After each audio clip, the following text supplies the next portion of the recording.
Asosiy masala termodinamikaning ikkinchi qonunining amali. Ya'ni shu yo'qolgan energiyamiz aynan 80 gradusli suvni 91 gradusgacha qizdirib beradi. Aynan shu ko'rinishdagi savol millisertifikatda tushgan. Assalomu alaykum, hurmatli tinglovchilar. Bugundan boshlab millisertifikatda tushadigan darajasi yuqori bo'lgan mavzularga doir misollarga va masalalarga yechim qilishni boshlaymiz. Demak, bugungi mavzuyimiz issiqlik balansi. Ya'ni issiqlikning tarqalishi, atrofimizdagi jismlar orasidagi o'zaro issiqlikning almashinuvi bo'yicha bo'ladi. Bu tipdagi savollarda asosiy masala nimada? Asosiy masala termodinamikaning ikkinchi qonunining amali. Ya'ni termodinamikaning ikkinchi qonuni nima deydi? Doimo issiq jismdan sovuq jismga energiya o'tadi. Ya'ni bu yerda issiq va sovuq jismlar o'rtasidagi energiyalar farqini topib olish eng muhim masala. Masalan, muz bilan suv o'rtasida. Muz bilan suvning o'rtasida asosiy masala nima? Asosiy masala ularning agregat holati. Ya'ni bir agregat holatdan ikkinchi agregat holatiga o'tishdagi energiyasi farqi bo'ladi.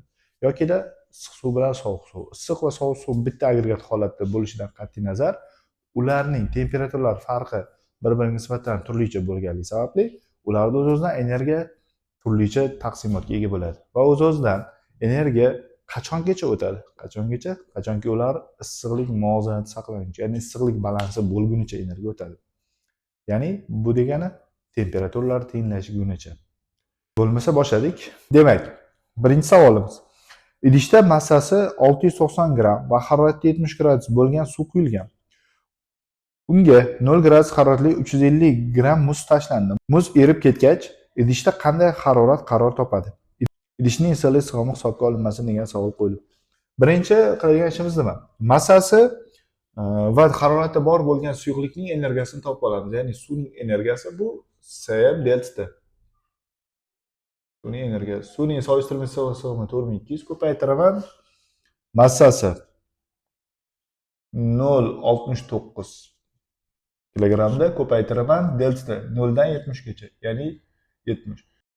Shu energiyasi mavjud. 350 gram muz tashlandi 0 gradus haroratda. Yani muzning nima energiyasi bor? Muzda hech qanday energiyasi yo'q suvga nisbatan. Demak, shu energiya yordamida nima qilishimiz mumkin? Issiqliklar, ya'ni jismlar o'rtasida issiqlik muvozanati buzilgan, ya'ni muz va suv.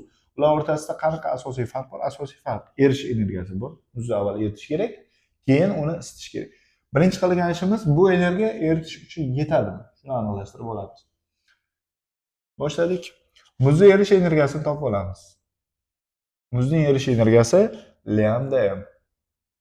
Lambdasi muz uchun 330 10ning 3-si ko'paytiraman massasi 350 gram, ya'ni 0,35.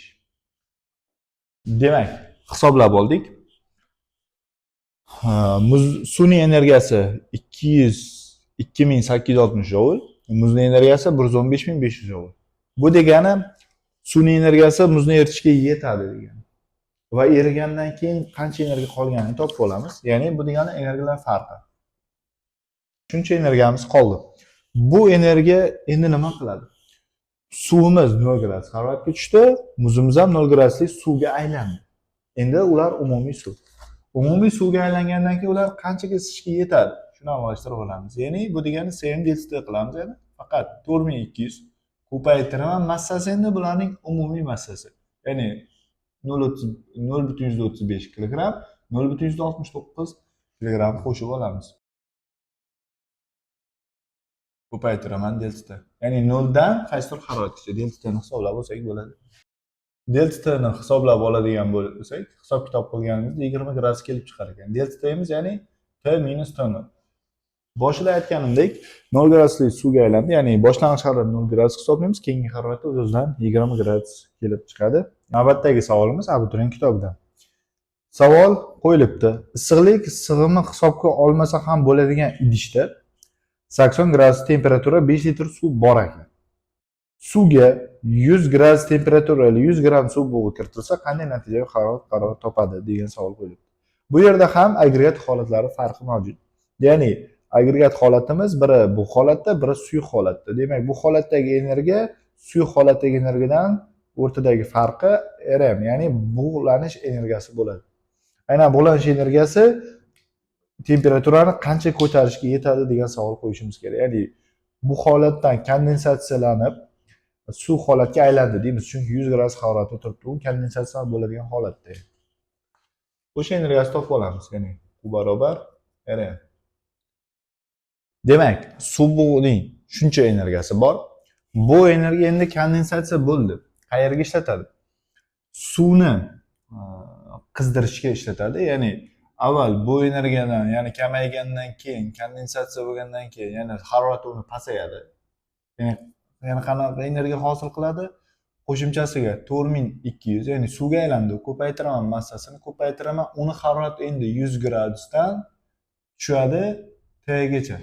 Ya'ni muvozanat saqlaydigan haroratga tushadi. Bu energiyasi suv bug'ining yo'qotgan energiyasi. Energiyaning saqlanish qonuniga ko'ra qayerga yo'qoladi energiyamiz? Energiya kamaygani suv isitishga sarflanadi. Ya'ni 4200 ko'paytiraman 5 kg massali suv ko'paytiraman harorati T gacha ko'tariladi 80 gradusdan. Shu tenglamani yechib qo'ysak, misolimiz javobi kelib chiqadi. Yuqoridagi tenglamamiz necha degan bo'lsak, qaror topadigan haroratimiz 91 gradus bo'ladi. Ya'ni nima bo'ldi? Suv bug'imiz kondensatsiya bo'ldi, suvga aylandi va suvga aylanib, u suv qaynagan suv 100 gradus haroratdan 91 gradusga sovidi. Ya'ni shu yo'qolgan energiyamiz aynan 80 gradusli suvni 91 gradusgacha qizdirib beradi. Navbatdagi savol qo'yilibdi. -20 gradus haroratli 2 kg massali muz bo'lagining ustiga 400 gram massali metall bo'lakchasi qo'yilganda muz to'la erib ketishi uchun metallning harorati kamida qanday bo'lishi kerak? Savolni yechamiz. Muzni eritish uchun avval muzni erish haroratiga olib borish kerak. Nimaga? Sababi muz -20 gradusda. Muz necha gradusda eriydi? 0 gradus. Muzni avval -20 gradusdan erish haroratiga olib boramiz. Muzning solishtirma issiqlik sig'imi 2100 ko'paytiraman. Muzning massasi 2 kg massali muz. Ko'paytiraman -20 dan 0 ga borishim kerak. Demak, deltamiz 20 plus endi u erish kerak. 330 13-si ko'paytiraman massasi 2 kg. Shu eritish energiyasini qayerdan olamiz? Energiyaning saqlanish qonuniga ko'ra aynan metalldan. Metallning, ya'ni Cm deltasini hisoblab olamiz. 500 ko'paytiraman massasi 0,4 ko'paytiraman deltasi kerak ekan. Ya'ni deltasini hisoblab qo'yamiz. Tenglamani hisoblaydigan bo'lsak, deltamiz 3720 gradus kelib chiqar ekan. Navbatdagi savol qo'yilibdi. Harorat 230 gradus, issiqlik sig'imi 1 kilojoule taqsim Kelvin bo'lgan metall tovaga -5 gradus haroratli yarim kilo muz solindi. Termodinamik muvozanat ro'y bergan nuqtasini toping. Aynan shu ko'rinishdagi savol millisertifikatda tushgan va millisertifikatimizda qay birida, ya'ni fevral oyida o'tkazilgan millisertifikatda tushgan edi va bunga o'xshash yana boshqacharoq savol, ya'ni 3 ta bir-biriga bog'langan savolda ham tushgan edi. Birini yo'qotgan energiyasini, birini olgan energiyasi umumiy balans tenglamasidan qancha harorat bo'ladi, shu kabi savollar qo'yiladi. Ya'ni bir-biriga bog'langan holatda savollarni topib olishimiz mumkin. Bu holatda ham xuddi shunaqa. Harorat 230 gradus bo'lgan, demak, idishda -5 gradus haroratli yarim kilo muz solindi. Nima bo'ladi? Issiq idish o'zidagi energiyasini eritish maqsadida muzga o'tkazadi. Faqat muzni avval eritish uchun -5 gradusdan erish haroratiga olib kelaman, ya'ni Cm delta energiya kerak, plus lambda energiya kerak. Idishning issiqlik sig'imi bor va harorati bor. Bu degani uning qancha issiqlik miqdori borligi ma'lum. O'sha energiya hozirgi aytgan energiyaga yetadimi, yetmaydimi, shuni hisoblab olamiz. Idishning energiyasini hisoblagandek 230 ming joule bo'lar ekan. Muzning energiyasi bo'lsa 170 ming 250 joule bo'lar ekan. Bu yerda energiyalar farqi mavjud. Energiyalar farqi deganimiz muzni eritishga yetadi bu energiya. Erigandan keyingi haroratni topib olishimiz uchun, demak, muz eridi. O'rtadagi energiyalar farqini topib olamiz. Energiyalar farqini hisoblab oldik. 59750 joule energiya qolar ekan. Bu energiya nimaga sarflanadi? Bu energiya aynan idishni o'zini ham qizdirishga sarflanadi. Ya'ni idishni o'zini qizdirish uchun ketgan energiyamiz. Idishning issiqlik sig'imini ko'paytiraman haroratga, ya'ni 1000 ko'paytiraman delta 0 gradusli muvozanatga keldi bular. Aynan 0 gradusli muvozanatdagi energiyasini ishlatadi idishni isitishga. Plus suvni, ya'ni muz endi suvga aylandi. Suvni isitish uchun 4200 ko'paytiraman. Suvning massasi yarim kilogramm bo'ldi endi. Ko'paytiraman deltaga. Aynan shu yerda deltasini topib olamiz. Qaror topadigan haroratimiz 19,2 gradus ekan. Bu yerda bir-biriga bog'langan savol ham tuzishimiz mumkin. Ya'ni nima? Muz qancha energiya oladi? Muz olingan energiyasi aynan 170 ming 250 joule muzni eritish uchun ketdi. Muz endi suvga aylandi va suvga aylangandan keyin qo'shimcha olgan energiyasi 4200 ko'paytiraman 0,5 ko'paytiraman 19,2.